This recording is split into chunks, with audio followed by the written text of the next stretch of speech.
No problem, you go ahead. Lovely. But yeah. Good to speak to you. I actually was fortunate enough to speak to you when, obviously, when Reverence came out. I think we were one of about 2 or 3 interviews from South Africa. Yeah. And to say that was great. And but congratulations, first of all, on Sunday. Thank you. Thank you very much indeed. Lovely, because I remember when we spoke, I think you were just off to the US, obviously to promote, to promote the album there. Looking at the new album, obviously that entire American experience had quite an influence on the making of this album. Mhm.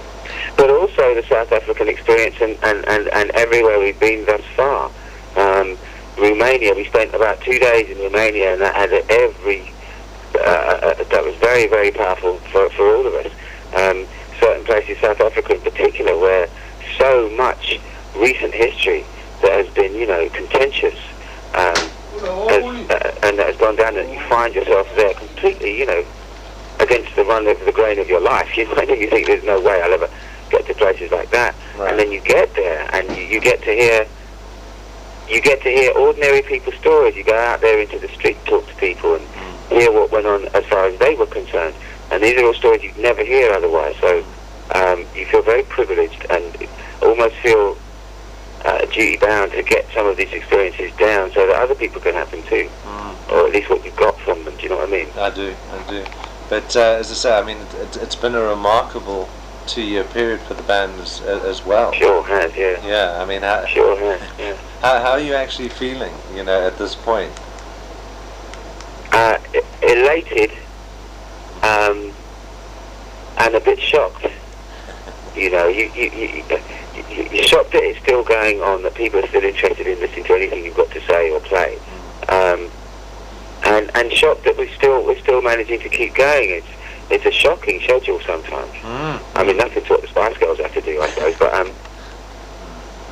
but still, to find yourself still in reasonably good health, still loving the members of the band probably more than you did when you first met them, and everything just being cheerful and good and not, there was no sort of tension or nerves. Oh God, this has got to sell. Oh, we must have a hit. Oh God, it's all going to go wrong.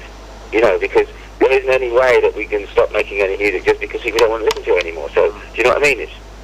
It's been very, very nice. Yeah, it's been great. And is it getting any easier, compared to say doing the first album and being hit with that wall of publicity and wall of focus? Yes, it is. It is easier. I'm more used to having my photograph taken, and you're prepared.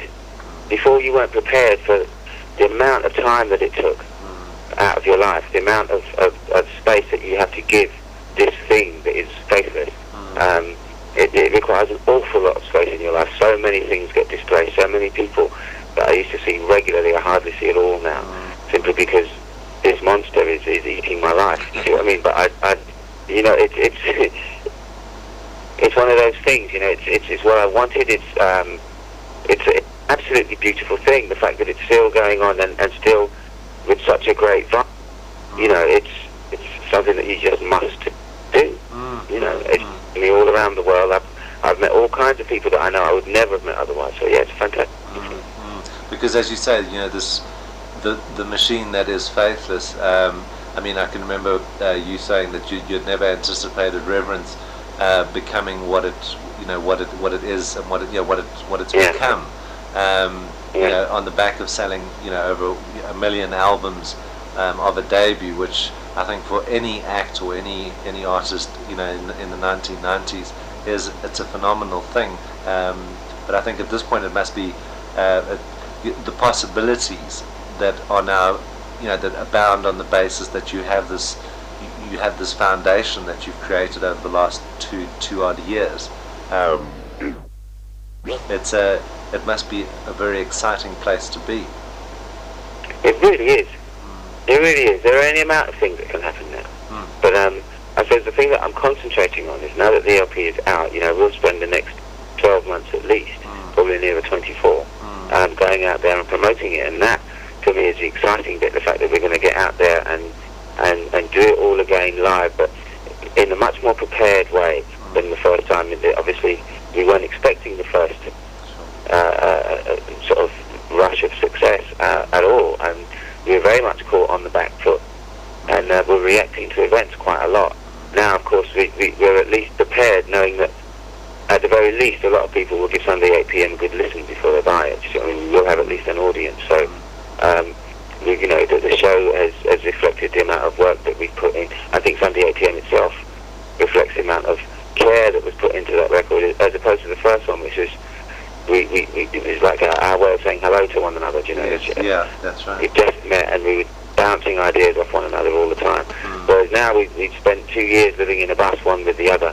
We know each other inside out. We've had some very deep conversations, and we've tried to express some of those personal ideas in the lyrics, but to do it hopefully in an entertaining way, or in a novel way, but also in a way that's real, that's human, that people can feel, that can affect you. You see what I mean? So because it's because it's interesting as well. I mean, in seeing the video for God is a DJ, the video profiles the band exactly as that, as a band, and not as any. I think when Faithless first came out, people weren't sure exactly where to place or perceive what Faithless was, but especially in the footage that you used there, Faithless is in no uncertain terms a band. Yeah, absolutely, and we used that. Jamie decided that he would use that the opportunity of directing that video to make that point in no uncertain terms, simply because, in a way we create a rod for our own back by putting out dance singles, because it helps to perpetuate this perception that we are, three guys with keyboards, as opposed to a full-on 9-piece group. So we took the opportunity of using this video to lay that to rest once and for all. So that people actually know what they're getting when they turn up to see a Faithless live show. It won't be two guys in the shadows with keyboards and me out the front. It'll be 9 people absolutely in your face. You know? And it's a great feeling, especially in the festival. Excuse me. In the festivals that we've been doing, to be getting like huge reactions, like that reaction, for example, in the videos. There's Pink Pop in Holland. Yes. And you absolutely got to know that when you're playing a festival that only maybe 20, if you're lucky, 30% of the crowd have actually come to see you. Yeah. The rest just happen to be there. You know what I mean? It's like, oh, well, let's check them out, whatever. Yeah. So you know that by the end of the night, when you've got the whole tent rocking and there's 8,000-9,000 people there, you know that's a considerable achievement. And what's more, when you go back to playing that country, these people will be back. Yeah, absolutely. Yeah. And so it's the live act. It really does help in selling the band, because I find with my own record buying, like for example, there's a rapper that I absolutely love at the moment, called Most Def, and he's on Raucous Records, and he's an absolutely brilliant rapper. And I found myself yesterday buying a single that he was on, simply because I like him. I didn't even bother to listen to the record. The music actually is crap. But his rhyme is really good. Yes. But that tends to be the experience of people like you. And what you stand for, and your style of expressing yourself, then they will go out and buy your stuff, and they will come to your gigs, because you know what I mean. You become a part of their life. Sure. It's the same with me when before I became involved in the music business, just strictly as a music lover. Sure. I'm on the opposite. I suppose on the opposite spectrum. There are certain people whose music I loved, and I'd read some absolute crap in an interview, which would turn me off them completely. As soon as I was turned off them, I could never play their music again. Yeah, sure. Because I think it, as you say, it begins with a passion. Yeah, absolutely. And people feel that passion, and therefore they like you as an artist. Do you see what I mean? Because that comes across. Sure. Yeah. But now, lyrically speaking, obviously, just going back to the whole American thing. I mean, obviously, there's various themes that run throughout the album, but. I think, would you say that America was a wake-up call, just in the sense that, my God, this place is huge, or, was there a wake-up call, or, because I know the expectation was great just before you went to the States. Oh, sure. I mean, how the American experience itself was a wake-up call about America. But you must understand that within the group, I think it would be fair for me to say that, you know, without being dismissive in any way, shape, form or fashion, the American tour, the whole thing was absolutely brilliant. The smoothies, you know, the burgers, just the whole gig was just being there, you know, driving into Chicago at 7 o'clock in the morning with the sun just coming up, man, it was magical. Some of it, you know, just being in these places that you'd only ever read or seen television films of. It was just amazing. But you see, America is fundamentally different from Europe. In Europe, you can have a club record that will be a success, despite the fact that nobody on the radio is going near it. In America, it's completely the opposite way around. If radio aren't playing your shit, forget it. You know what I mean? You're just having a hard time. And in order to break America, I'm sure we could do it because we've got the tools. For sure. Unless we have a single, or the American record company can find a single on the album that the radio will play, then the only way we'll get to break America is to spend 2 years over there gigging. Sure. Now, nobody in the band is prepared to do that. Because we have people in Europe and South Africa and all around the world who are totally have been so loyal and been so encouraging and supportive all through this last 2 years, that to desert them for 2 years on the hope of breaking America, you know, fuck that. That's not even sensible, it seems to me. So as much as we love the touring, and we'll be back, sure, we'll go back and we'll play our hearts out and we'll do the best that we can.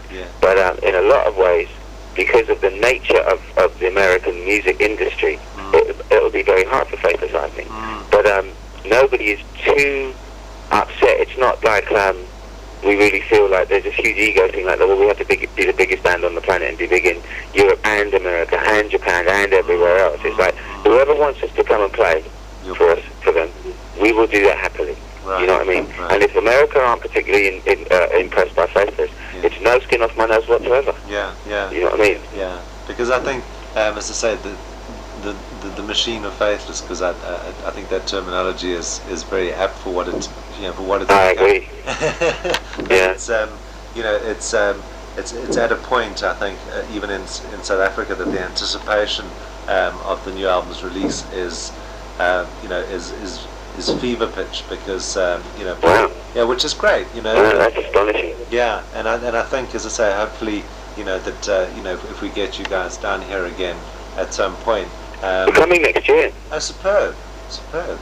We're definitely coming next year. Well, I say definitely. You know, these things are always not exactly written in cement until the ink on the contract is dry. But there's been definite talk about us coming in 1999, hopefully quite early, to come and play some shows again. So you expect to see us fairly soon. Excellent. Because as far as we're concerned, that's on. Anybody asks us to come and play in South Africa, we're going. Oh, yeah, absolutely. And that will happen. That's excellent. But Maxi, now, we'll be there next year, no question about that. Lovely. If I can ask you just one last question, just with regards to the album. Sure. What I did was I listened to I listened to the new album, and I went back to Reverence. And I think the beauty of the two albums is that as much as the first album was the introduction for you as players, and then moving across to the new album, which obviously was, as you say, those relationships were in place and everything. The understanding was there, and you had bonded. There's very little difference. You stayed pretty much within the Reverence mold, for lack of a better word. But all that it says to me is that obviously this is something that from day one it has worked. Yeah, it's how we express ourselves. I mean, in a way, as a producer myself, an artist comes to me, a female singer, say, with quite a high voice, then I would mould my music to suit her the best way that I felt would work and showcase her voice. Another singer comes to me with a completely different voice, the music would be utterly different, because his or her energy would be different there. The energy that I bring with my lyrics and the force of my personality inspires Rollo to make music in a certain way.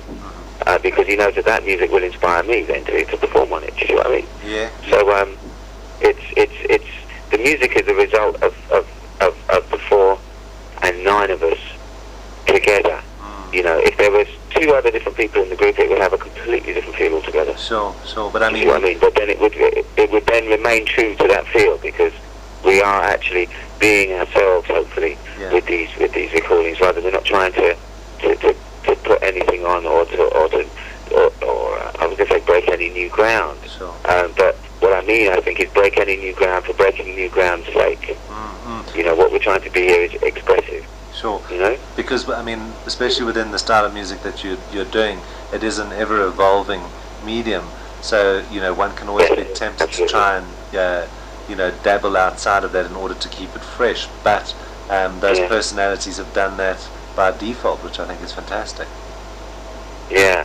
But having said that, the talk, I mean, we always start talking about the new album as soon as we finish the old one. Yes. And the talk about the new album, the third LP, is that there'll probably only be 3 tracks on it. Okay. It'll be like, you know what I mean? It won't be sort of like a 10-track record. Yes. You know, it'll be much more difficult to take a single out of it, to be honest with you, because they're going to be just like great big pieces of music that go all over the place. Do you see what I mean? And take you on journeys and stuff. Yeah. And that's a sneak preview, but that's what Rollo's talking about right now, and it's going to be very different. Okay. But you know, you'll still hear the same things within within that concept. You know what I mean? But no, but it sounds great, because you know, as I say, it's I think this is the beginning still of a great adventure. You know, I think. I really hope so, because there's one thing that I'm convinced about is that Rollo and Sister Bliss. See, Rollo is very. Jamie calls him a visionary from time to time, and I think that's very true. He does have very grand ideas. Rollo. He has very, very grand ideas, and the way that Sister Bliss plays all the music, Sister Bliss is so emotionally honest. Do you see what I mean? With the chords that she chooses. Yes. You know, if she's feeling sad, she will choose some seriously sad chords, and not feel, oh, maybe I'm being a bit doomy here. No, that's how I feel. That's what's going on the record. Do you see what I mean? Yeah. Or that's how Maxi's words. That's how Max's words. That's the emotion that Max's words have inspired in me. That's what's going on there. Yeah. And in a lot of cases, I think it's very, like I say, emotionally honest, and therefore accessible. If sometimes a little bit painful or disturbing at times, but therefore accessible, because you know, everybody's got emotions. Everybody feels pain and melancholy and joy and sexy. Yeah, everybody feels these things. So as long as they're all represented on the album, it's from from your heart. Yes. Then I think that people will be able to get to it. Excellent. Maxi, I'm going to ask you one last favour. I know I've already overstayed my time. I'm going to be putting this out, obviously in print, but also on a radio show, which I do for college radio, which goes out to a good 60,000 people. If you could maybe just you have done an ID for me on the first album, but I'm going to ask you for a new one. The name of the show is The Cutting Edge. It's that cliched, but if you want to play with that. Okay. What's your name? Jason. Jason, okay. Right. Hi, this is DJ Maxi Jazz from Faithless, and I'm here with Jason from The Cutting Edge. And don't forget, God is a DJ. Stunning. Thank you very, very much, Maxi. Pleasure. It's been an absolute pleasure. Jason, hope to see you again next year when we come round. Absolutely. I'll make a point of it. Perfect. Have a great time, bruv. Yeah, and thanks again for See you soon. Great. Pleasure. Bye. Bye.